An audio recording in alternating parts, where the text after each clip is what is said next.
This all happened just last year. My buddy Jimmy is pretty deeply embedded in the music scene. More specifically, the East Coast dance and electronic scene, with most of the action centered around New Jersey and New York. Honestly, it's kind of impressive what he and his crew have managed to pull off in just a couple of years. Here's the gist. Their company organizes large-scale events at top-tier venues, usually the most well-known clubs or party spaces in whatever city they're targeting. Then they bring in talent, often high-profile DJs. We're talking big names here. I'm not exactly in the loop when it comes to that world, so I can't list the acts off the top of my head. But I know for a fact they've booked some seriously major artists. Anyway, enough background. Jimmy and I go way back. Over 20 years, actually. He's been my best friend for pretty much my whole life. Because of that, he always hooks me up with VIP access to his events, along with a bunch of our mutual friends. We get to attend for free, hang out backstage, meet the talent. It's always a great time. Honestly, it's something I should probably thank him for more often. Jimmy had a huge event planned for the 4th of July weekend on the Jersey Shore. This one was supposed to be their biggest yet, and practically everyone we knew was planning to be there. Jimmy invited me to head down early with him, and of course, I was all in. He and I made the hour-and-a-half drive along with our other friend, Ryan. We showed up at the venue about 4 hours before the doors were set to open. While Jimmy and his team got everything ready, Ryan and I didn't really have much to do, so naturally, we figured we'd get a head start on drinking. The venue had given Jimmy and his crew unlimited access to the bar, so Ryan and I definitely took full advantage of that perk. By the time the first DJ hit the stage, we were both well beyond just buzzed. But hey, it was a holiday weekend, and we weren't the only ones going a little overboard. A few hours passed, and honestly, we were completely hammered. I don't think I've been that drunk since. To be clear, it wasn't the kind of sloppy drunk where we were puking or making a scene. We're grown men. We can hold our liquor. But our judgment, that was definitely slipping. Still, from what I remember, we were having a great time. The event was winding down, and it was getting to that point in the night where you either figured out how you were getting home or who you were going home with, or both. Jimmy had rented an Airbnb really close by and promised both Ryan and I a bed. So the first issue wasn't a concern. The second problem, though, that was what was on my mind. The two of us danced over to the bar and started talking to some girls we found attractive. And before long, we had figured out who we were going to spend the rest of the night with. Neither of us are Calvin Klein models, but we're both above 6 feet tall for whatever reason. The vast majority of guys who hang around the Jersey Shore are usually shorter than average, so being tall is an even bigger boost than it usually is. And for whatever reason, that seems to be the main attribute most girls on the Jersey Shore seek out. Not looks, not build, not intelligence, but height. Don't ask me why. The Jersey and female mind is still something I have yet to comprehend. I'm probably botching their names, but I'm fairly sure the two girls introduced themselves as Gianna and Marcella. Us meeting them coincides with where my ability to recall events precisely becomes a bit hazy, so there may be gaps in the story from here on out. From what I can remember, it was actually Marcella who suggested we all leave together and continue to party elsewhere, which Ryan and I weren't going to argue with. Gianna handed the two of us a drink and insisted that we get on their level before heading out, even though we had both probably consumed the fluid equivalent of her body weight and alcohol already. I know that whole dynamic girls getting guys' drinks sounds a little unorthodox, and it is, but these girls were clearly wealthy given how they were dressed. After downing the drinks, the four of us started moving towards the venue's exit. The moment we stepped outside, Marcella suggested we go back to her place, which was pretty close by and also right on the beach. Her saying that actually surprised me a little. I was fully anticipating going back to our Airbnb, considering the guys were usually the ones to host in situations like this. But both girls insisted that Marcella's beach house was definitely nicer than whatever inland Airbnb we found for the night. She had a point, so I didn't argue, and neither did Ryan. We walked along the beach, talking the whole time. The girls seemed really intelligent and knowledgeable based on the conversations we had, and I remember finding it so refreshing to talk about something other than nightlife and whatever other garbage I'm used to talking to girls about for once. Not just girls, drunk people in general. At one point, I actually felt kind of embarrassed for being so drunk, because I felt like I couldn't articulate myself well enough and looked like an idiot. That's when I realized I actually was feeling drunker than I had been 15 minutes earlier. But it wasn't a drunk I was used to feeling. I felt like my body was melting under my weight, as if I were going to collapse uncontrollably any second. My legs felt flimsy, almost like cardboard, if that makes any sense. Moving my limbs, mouth, and even my eyes became increasingly more difficult, and there was a moment where my extremities started feeling a little numb. But then, just as quickly as the feeling arose, it passed back to normal drunkenness, at least for the time being. Just then, we arrived at the beach house. It was insane. I'm probably exaggerating because I was so drunk, but it looked like what I imagined a professional athlete's beach house to look like. We went inside, and after taking our shoes off, found ourselves in what I'm guessing was a living room. I say guessing because the level of opulence in there was just so foreign to anything I'm used to. It was decorative, but somehow minimalistic. Even those descriptions are opposite. There were honest-to-God sculptures on pedestals in there, but it didn't feel cluttered or overly showy, and everything on display seemed to blend right into the walls, like they were just extensions of the room. I wish I had the wherewithal to take a picture, but again, my mind was elsewhere. Evidently, so was Ryan's, because not 15 minutes after stepping foot in the house, he and Marcella had disappeared somewhere in that maze of the house, which left me alone with Gianna.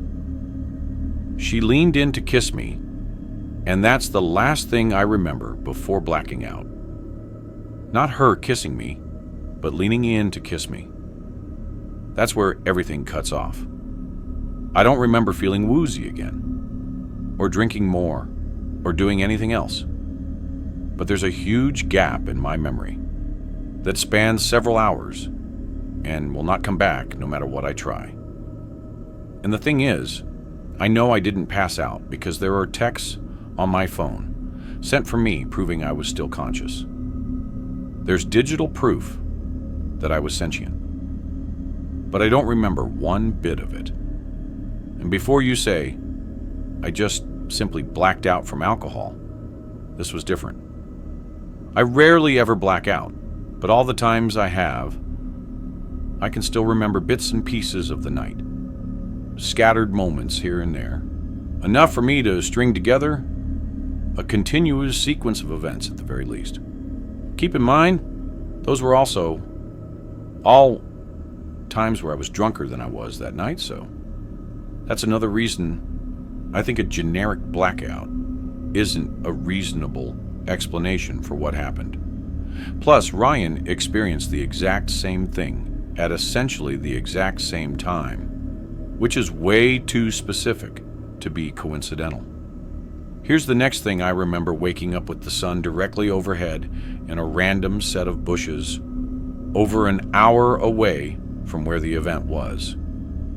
Something I didn't know yet because my phone wasn't in my pocket. In fact, nothing was in my pocket at all. Both my wallet and keys were gone, but it gets worse. It wasn't even my pocket to begin with. I was wearing someone else's clothes, and not Ryan's either. A complete stranger's. The only personal belonging of mine I still had in my possession was my shoes, and even those were messed up. Both shoes had the shoelaces removed and were soaking wet. My head was pounding and everything felt disoriented, like I was waking up from anesthesia. I didn't even sit up right away. I just stared at the sky for a minute, trying to make sense of where I was. Bushes, someone else's clothes, no wallet, no phone, no keys. Based on my shoes, it was like I had been in the water recently, but I didn't smell like salt water or chlorine. The worst part about the whole thing was the blankness. I genuinely couldn't remember anything past Gianna leaving, like I already said. That's when the panic started to creep in. I wasn't just hungover. I was scared. I had no idea how I got there. What if I'd gotten into a fight or crashed a car? What if someone drugged me? I didn't have a single point of reference for the last 10 hours. But first, did you know that 98% of people who watch my videos aren't subscribed? That means you. And yes, I am speaking specifically to you. Probably aren't. So, now would be a great time to leave a like on the video and subscribe. Anyhow, I stood up and realized there wasn't a single landmark around me. It didn't look like a beach town, which also scared me. The road ahead just curved into more trees, but just across the street, maybe a few 100 feet away, was a 7-Eleven. It was genuinely the only thing in sight, so I headed straight for it. I asked the guy behind the counter if I could use his phone, telling him that mine had been stolen. He stared at me for a second, probably debating whether or not I was trying to scam him, but then he slid it across the counter. The first number that came to my mind was my sister's. It was the only number besides my mom or dad's I still memorized, and there was no way in hell I was calling my parents. My sister picked up right away, and I tried explaining things the best I could. She ended up giving me Ryan's number, which I ended up calling several times, but to no avail. That's when I started wondering if what had happened to me happened to him too. Drugged, robbed, dumped in some random bushes an hour away. I was just about to call the police when, what do you know? Ryan walks into the same 7-Eleven. We just stared at each other for a second before dabbing each other up. He then told me his version of things, and you guessed it. It was the same story. Damn near exactly. That sealed it for us. We called the police, making sure to thank the 7-Eleven worker profusely. Fast forward a few minutes, and we're now recounting our story to the police outside the store. To their credit, they took everything we said seriously at first, but the more we told them, the more their questions started turning. Were we sure we didn't just drink too much? Maybe we wandered off and passed out somewhere. They weren't accusing us outright, but it was clear they weren't entirely convinced something criminal happened. I told them it was unlikely we would have drunkenly wandered into a town an hour away by foot, and I don't think they liked that remark very much. I gave them my sister's number and asked them to call her. She was already tracking my phone through Find My iPhone. To all of our collective surprise, my phone was showing up in the middle of a parking lot, a few minutes' drive away. The officers agreed to drive us, and sure enough, both our phones were sitting on the pavement next to each other. While it was great to have my phone back, that only affirmed the police's theory that we had just been drunk.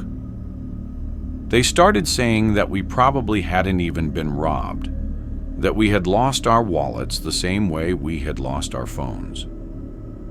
We tried convincing the police to check out the house Marcella brought us to, the one she claimed was hers, but they weren't having it. They told us we were probably just too drunk and didn't remember things correctly.